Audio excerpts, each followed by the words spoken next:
The judge looked at me the way you'd look at something tracked in on the bottom of a shoe.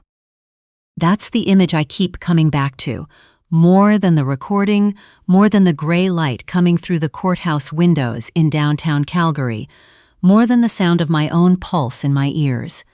Justice Whitcomb, a woman with steel-colored hair pulled back so tight it looked like it hurt, had decided I was guilty before the morning recess. I was sitting at the respondent's table in a charcoal blazer. My lawyer, Maasol Funky, had told me to wear because it read as composed, not combative. My hands were flat on the table because if I let them curl into fists, they'd start shaking, and I'd promised myself I wouldn't shake in that room no matter what. Across the aisle, at the applicant's table, sat my husband, Connor Aldridge. In the navy suit I'd helped him pick out at a Hudson's Bay sale 2 winters back, looking like the most wronged man in Alberta. Then his lawyers stood up, walked toward the gallery doors, and a man I knew walked in. And I understood, in about 4 seconds, that everything I had built, my company, our house in Mount Royal, 11 years of my actual life, was about to be decided by what happened in the next 20 minutes. Your Honor, Connor's lawyer said, the applicant would like to enter evidence regarding the respondent's infidelity. I want to tell you how I got to that room, because none of it started there. It started the way most disasters start, quietly, in a life that from the outside looked completely fine. My name is Sienna Aldridge. I was 36 when my husband filed for divorce, 37 by the time we sat across from each other in front of a judge. I'd married Connor when I was 26, which my mother had called young, and which I had called sure of what I wanted. We met at a fundraiser for the Calgary Stampede Foundation. I was there because my firm had a table. He was there because his company had bought tickets. He had a good handshake. He laughed at the right moments. In my mid-20s, that felt like more than enough, and for a long time, it was. We bought a house in Mount Royal in 2018. An older 2-story with a sunroom that got light all afternoon and a backyard deck Connor was always going to redo come spring and never once did. The mortgage was $3,100 a month, which felt enormous when we signed for it, and manageable a couple of years later once my consulting practice had actually taken off. We had a black lab named Otis, who chewed through 1 armchair and 1 good pair of winter boots and was otherwise perfect. We had Sunday dinners at my parents' place in Bridgeland, and an HOA-free street that still somehow had opinions about everyone's snow removal. We had what felt, on most days, like the ordinary, comfortable weight of a life going correctly. My company was called Larkspur Strategy, a brand and communications consultancy I'd started with $11,000 of savings and a laptop on our kitchen counter. By the time Connor filed, it was bringing in just over $410,000 a year. 5 employees, an office in Inglewood, 2 regional clients, and 1 national account I'd spent 8 months chasing. I was proud of it the way you're proud of something that's cost you enough of yourself that it became part of who you are. Connor worked in commercial insurance underwriting. Solid, dependable, not exceptional. He made about $98,000 a year, which he occasionally referred to as fine in a tone that suggested he found it somewhat less than fine. I never made a thing of the gap. I didn't think it mattered. I was wrong about that, though I didn't know it yet. We didn't fight much. That's always the first question people ask. Were there signs? Were there arguments? And the honest answer is that our marriage wasn't loud enough to fight in. It was more like a thermostat dropping 1 degree a year, and you keep telling yourself you'll turn the heat back up eventually. Then, one day, you can see your breath in your own living room. The person who matters to the rest of this story is a man named Desmond Achibi. Desmond was 41, originally from Halifax, the most methodical human being I've ever worked with professionally. He was a freelance creative director I brought on contract, About 16 months before the divorce proceedings started. A referral from a client I trusted, a book of work that made me a little jealous, and a day rate of $700 I didn't try to negotiate down because the work was clearly worth it. We collaborated on 2 major campaigns over about 13 months. 40, maybe 50 meetings, most of them in my Inglewood boardroom. A handful at a coffee shop on 9th Avenue when the office was getting new carpet. We texted about deadlines and deliverables and whether a headline was actually landing. We were colleagues. That is the complete truth of what Desmond Achebe was to me. Connor had decided something different, and he'd spent, as I'd later find out, the better part of 5 months building a case around that decision. The first time something felt off, I dismissed it inside of a minute, which is the kind of thing I replay now and want to shake my past self over. It was a Thursday in late September. I'd come home late from the office. We were in the thick of a rebrand for one of our bigger clients, back-to-back calls since 8 that morning. I came in through the side door, dropped my bag on the island, and found Connor standing at the counter with his phone face down, wearing an expression I can only describe as carefully arranged, like he'd rehearsed it before I walked in. "Hey," I said. "Long one, is there any of that chili left?" "In the fridge," he said. I found the chili. I heated it up. I turned around and Connor was still standing there with that same look. "You okay?" I asked. "Fine," he said. "You sure? You look like you're working something out." "I'm fine, Sienna." He picked up his phone and left the kitchen. I ate standing at the counter. I thought he's stressed about work. I thought we should plan something for the weekend. We haven't done anything together in a while. I thought about the deck I still owed a client by Monday. I did not think my husband is watching me. I did not think he's already started building something. I did not think that the look on his face wasn't tiredness. It was the particular stillness of a person who's made up his mind and is just waiting on timing. 2 weeks after that, I came home to find Otis shut outside in the backyard at 9:30 in -6 weather, which Connor knew I'd never allow. When I brought him in and asked why, Connor said he'd lost track of time. I stood there in the kitchen with Otis's leash still in my hand, looking at my husband, and something shifted in my chest. Not quite alarm. More like the first faint hum of a string plucked somewhere far away. I should have listened to it. I didn't. A month before the court date, I found out exactly how far he'd gone. Marisol called me on a Tuesday afternoon, and the tone in her voice, flat, careful, the way lawyers sound when they're about to say something they've practiced, told me it was going to be bad before she even started. "Sienna," she said, "I need you to come in tomorrow morning. Connor's lawyer filed a supplemental exhibit list this afternoon. I'm looking at it now." "What's in it?" A pause. "Photographs, timestamps, a private investigator's report." Another pause. "And a witness." I sat down on the floor of my office. I don't know why the floor. My chair was right there, but I sat with my back against the desk and my phone against my ear and said, "A witness to what, Marisol?" "To you and Desmond Achebe entering and leaving a hotel on 4th Avenue Southwest on the evening of February the 11th. My brain went very quiet, and then it caught up. "We had a client dinner that night," I said. "The client was staying at that hotel. We used their business lounge to finalize the deck because my laptop battery died and I left my charger at the office. We were there 40 minutes, tops. Desmond went home. I went home. I've got the ride-share receipts for both of us." "Do you have anything documenting the client meeting itself?" "I have the email chain, the calendar invite, the file with the last edited timestamp from inside that hotel's business lounge." I was already up, already heading for my laptop. "Marisol, I have everything." "Good," she said. "Bring all of it tomorrow." I spent that night pulling together 5 months of documentation.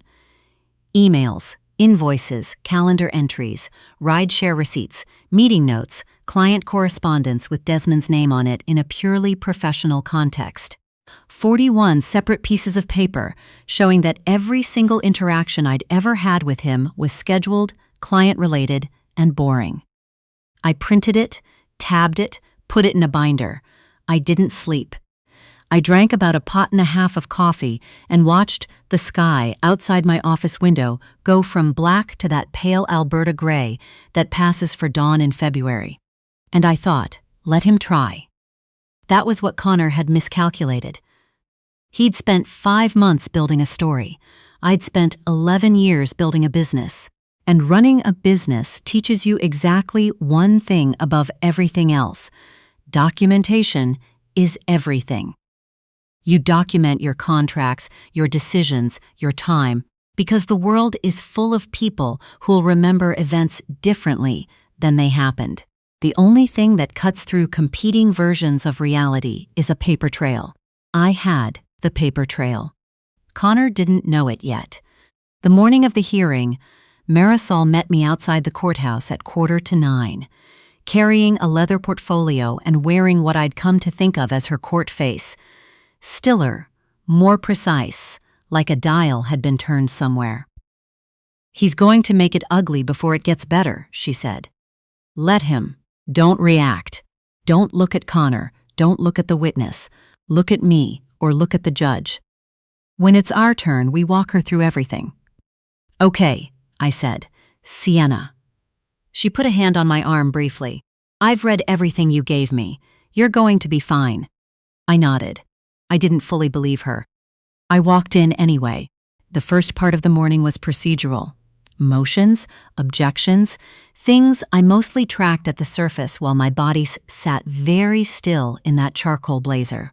Connor's lawyer, a man named Whitman Caldecott, who carried himself with the precise, satisfied energy of someone who'd never once doubted himself, laid out the asset division request, the grounds for divorce, then pivoted to the infidelity claim with the easy confidence of a man who already thought he knew how this ended. "Your Honor," Whitman said, "the applicant alleges the respondent engaged in an extramarital relationship with Mr. Desmond Achibi, a contractor retained by the respondent's company, over a period of approximately 13 months. We have photographic evidence, a private investigator's report, and a witness who will speak to the nature of this relationship." He called Desmond to the stand. Desmond walked in through the back of the courtroom, and I watched him. "Here's what I can tell you about him." He looked completely calm. Not nervous, not ashamed, not the ways someone looks right before they help tell a lie. He sat down, folded his hands in his lap, and when the clerk asked him to state his name for the record, he said it clearly, without hesitation. Whitman began with the photographs. He handed copies up to the judge and described them out loud. Desmond and I entering the hotel on 4th Avenue. Desmond and I at the coffee shop on 9th. Desmond and I in the parking lot behind my office, standing close, apparently mid-conversation. "Mr. Achibi," Whitman said, "how would you characterize your relationship with Sienna Aldridge?" Desmond looked at him, then he looked at me. Then he reached into the inside pocket of his jacket and pulled out his phone. "Your Honor," he said. "Before I answer that, I'd like permission to play a recording." The courtroom went very still. Whitman's head turned toward him with the particular sharpness of someone who'd just heard something off script. Justice Whitcomb leaned forward. "What kind of recording?" "A phone call, Your Honor, between myself and Connor Aldridge. Alberta is a one-party consent province, and I'm one of the parties. It was recorded on October the 2nd of last year, about 2 months before these proceedings started. Marisol was on her feet before Whitman could object. Your Honor, the respondent would like to hear this recording and move to enter it into evidence." Whitman stood too. "Objection. This is wildly irregular. The witness can't simply—" "It's a statement made by the applicant," Marisol said, voice perfectly level. It's directly relevant to the credibility of the evidence already submitted. The judge looked at Whitman. She looked at Marisol. She looked at Desmond. "I'll hear it," she said. "Go ahead." Desmond pressed play. The audio was clean enough that Connor's voice filled the courtroom with no ambiguity at all. And what his voice said, in a conversation he apparently hadn't known was being recorded, was this: "Desmond, listen. I know you and Sienna have a professional relationship. I know that, but I need you to understand what's at stake for me here, financially. She built that company during our marriage, which means half of it is technically mine. But my lawyer says if I can show infidelity, I've got a much stronger position on the asset split. I'm not asking you to lie, exactly. I'm asking you to be vague. Just don't deny it if you're called as a witness. Let people draw their own conclusions. I'll make it worth your while. I'm talking $25,000. The silence that followed had actual weight to it. I felt it pressing down on the room. Then Connor's voice again, from the recording. "You've been alone with her in hotel rooms, at coffee shops, working late in her office. Nobody needs to know what did or didn't happen. They just need to wonder." Desmond stopped the playback. I looked at Justice Whitcomb.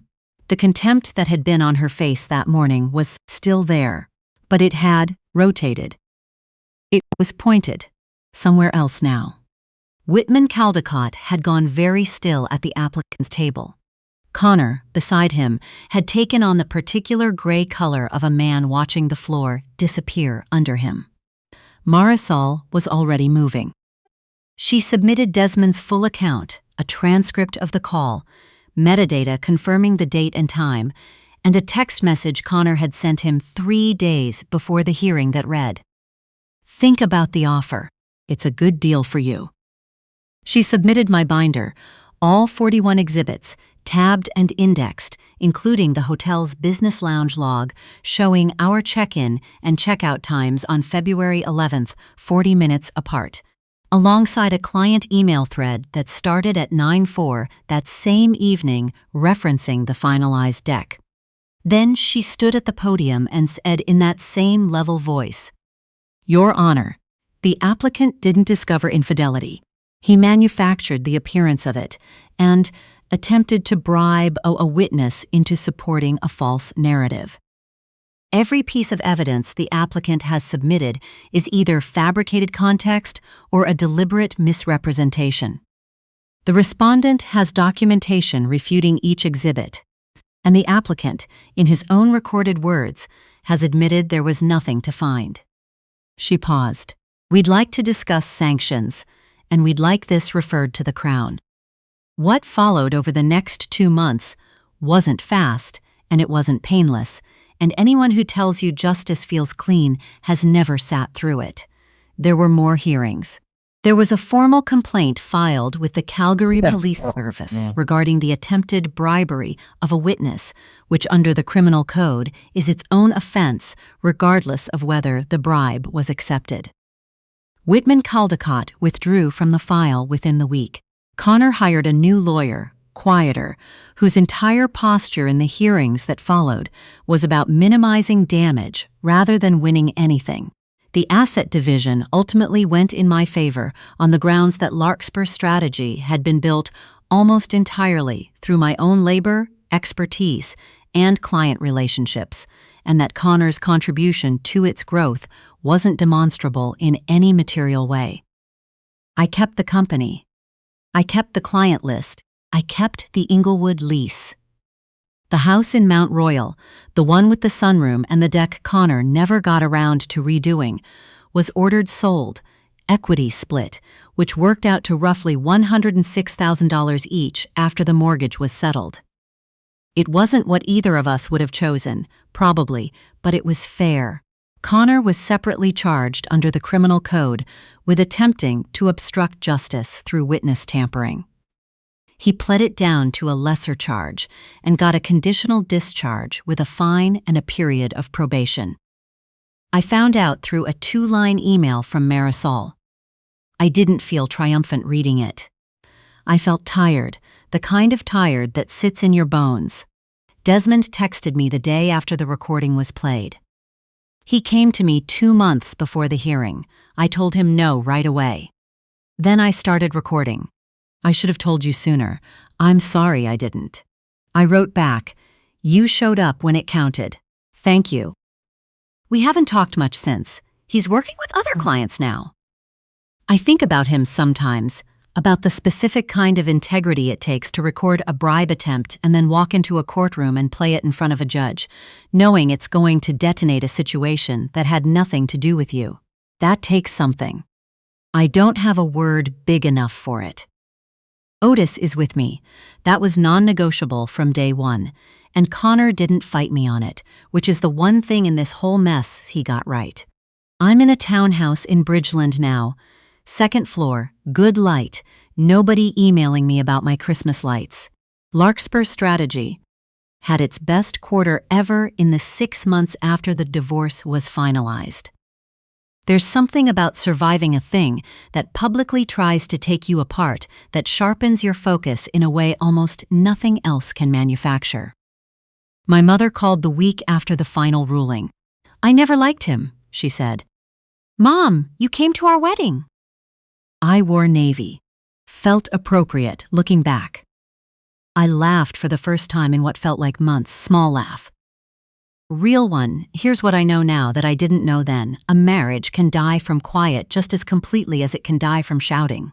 I spent years in a room where the temperature kept dropping, telling myself I'd deal with the heat later.